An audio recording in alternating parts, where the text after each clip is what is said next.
Gun boat diplomacy, इसको देखिए, इसका नाम सुना है पहले आप लोगों ने कभी? गन समझते हो? गन, बोट, बोट समझते हो? बोट, गन और बोट का मतलब क्या हो गया? आपने पुरानी मूवी देखी कोई ऐसी, कोई पायरेट्स ऑफ कैरिबियन टाइप, कप्तान जैक स्पैरो वाली? उसमें कई सारी लड़ाकू जहाज़ होती हैं, उसमें अजीब तरीके की तोपें बाहर निकली होती हैं, उसी को गन बोट कहते हैं।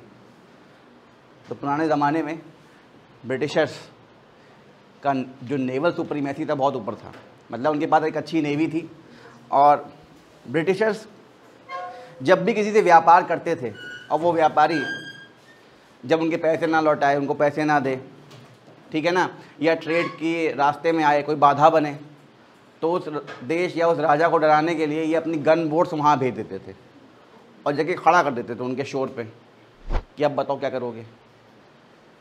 तो ये भी क्या है? शक्ति का प्रदर्शन है।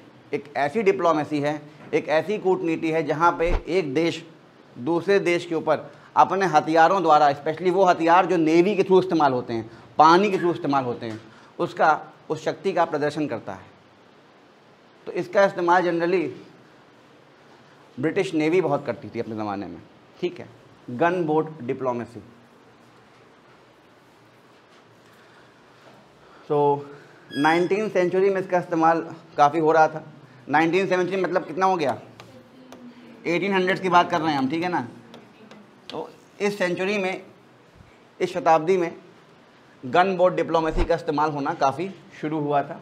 और सबसे पहली बार जहां इस शब्द का उल्लेख किया गया, जहां गन बोट वर्ड, ये डिप्लोमेटिक टर्म का इस्तेमाल हुआ, वो था ब्रिटिश फॉरेन पॉलिसी में, जहां पे जो ब्रिटिश नेवी थी, नेवी समझते हैं आप लोग, जो ब्रिटिश नेवी है, it often use to dispatch in a particular region to coerce a state. Coerce मतलब किसी पे फोर्स करना, थोपना कोई चीज़।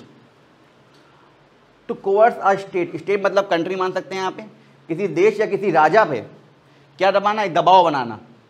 उस दबाव बनाने के लिए ब्रिटिश नेवी अपनी जो टुकड़ी थी किसकी? गन बोट्स की, उसको डिस्पैच कर देती थी एक पर्टिकुलर देश की तरफ या एक राजा की तरफ, ताकि वो जो भी डेप्थ हैं, जो भी हैं, पैसे वैसे का लेन देन था या जो ट्रेड व्यापार हुआ था, अगर वो नहीं कर रहा था तो उस तरह से अपने नेवी की पावर को ब्रिटिशर्स उस राजा या उस देश के ऊपर थोपते थे, इम्पोज करते थे, ठीक है। तो the British even dispatch naval squadrons, मतलब टुकड़ी, नेवी की टुकड़ी जो है वहाँ पर फोर्स बनाकर भेज देते थे to enforce punishment and restore order.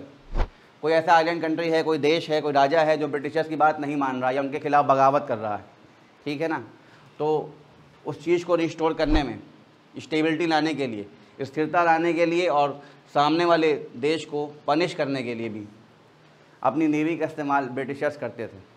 तो समय के साथ ये शब्द गन बोट डिप्लोमेसी के नाम पर यूज़ होना शुरू हो गया, जिसमें कि नेवल शिप्स का इस्तेमाल होता था। ये जनरली ये जंगी जहाज़ होते थे जंग लड़ने के लिए, ठीक है। इसमें गोला बारूद का सब इस्तेमाल होता था, टैंक्स होते थे, गन्स होती थी, ठीक है। और इनका इस्तेमाल होता था सिग्नल करने के लिए, दिखाने के लिए। ब्रिटिशर्स अपने इंटेंशंस को जाहिर करते थे किसकी तरफ? एक एडवर्सरी स्टेट। एडवर्सरी स्टेट मतलब एक ऐसा देश जो आपका विरोधी है, आपके रास्ते में बाधा बनने की कोशिश कर रहा है, आपको ऑब्स्ट्रक्ट कर रहा है, तो उसके प्रति अपने इंटेंशंस को जाहिर करने के लिए और अपनी शक्ति का प्रदर्शन करने के लिए, पावर को प्रोजेक्ट करने के लिए गन बोट्स का इस्तेमाल ब्रिटिश नेवी या ब्रिटिशर्स करते थे।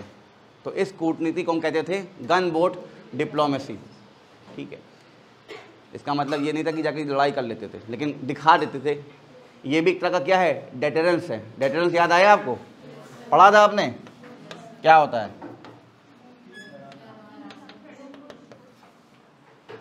हाँ, यहाँ भी मतलब जो है अपनी पावर को शो करना, डराना सामने वाले को कि आदर यू डू दिस और यू विल फेस दिस, या तो आप ये करें वरना आपको ये देखना पड़ेगा, ठीक है।